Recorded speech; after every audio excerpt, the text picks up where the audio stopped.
You're in charge of keeping track of all the customers and what kind of offers and what kind of promotions to use in your marketing activities, right? Yeah, so we've taken a view of trying to get a 360-degree view on our customers. And as many of the people in the audience knows, that's actually quite a big challenge given the data sets that we have today online, with whether it's through Google or through Adobe or through all the different tools that one has.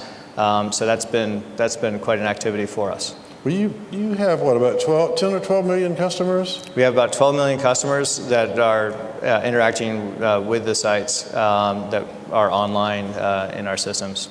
So how does that become big data? I mean, 12 million is not that many, you know. Yeah, 12 million doesn't sound like a big number, but when you start to look at the number of records that you have on a basis, we're getting about 120 million records every day that we're updating, and we're looking at about file sizes of 40 million or so records on a monthly basis with 600 plus traits. So it becomes, your team seems to think that our data set's actually a pretty good size. I would say that's pretty good size there, yeah. So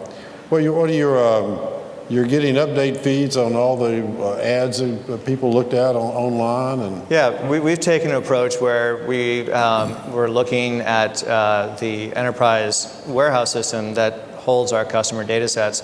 And we wanted to find out if we wanted to create a really awesome experience for our customers, where are the other pieces of data that we can use? And so that's really come from our partners, whether that's with Adobe or whether that's with Google and some of the others, social data, and we're bringing those log files into our systems and using SAS to really allow us to understand our customers in a much more concrete way than we were able to previously. And you're storing this in Hadoop? We are. So we started the journey and the adventure last year. And when we started looking at the problem, we thought, well, we could use an enterprise data warehouse system, but we'd probably be spending a lot of money doing that because of the sheer volume and the sizes of the data. And at the time, the whole Hadoop movement was coming into a nice, really solid pattern. And we had the good fortune of meeting a few folks at Hortonworks. And from the first meeting that we had, like the first meeting, to going up with our first system to use with our developers was 5 business days.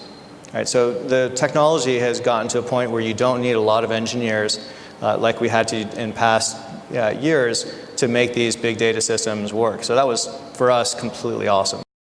Data Director is really great for loading all sort of data into Hadoop. So you're going to find that loading data into Hadoop is going to get much easier in July. So. Well, we'll look forward to taking that into consideration and having a chance to use that when you send that up. That'll be awesome. Great.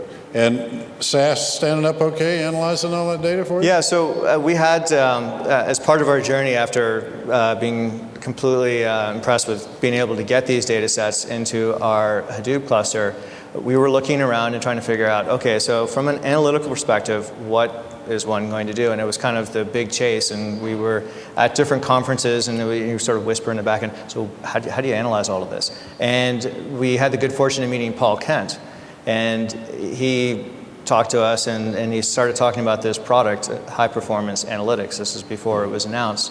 And the several of us from Rogers that were in the room, Victor and I looked at that and thought, that is really wicked. That's cool. So we were able to start early on working with SAS and the high performance analytics tools that you have created in the team.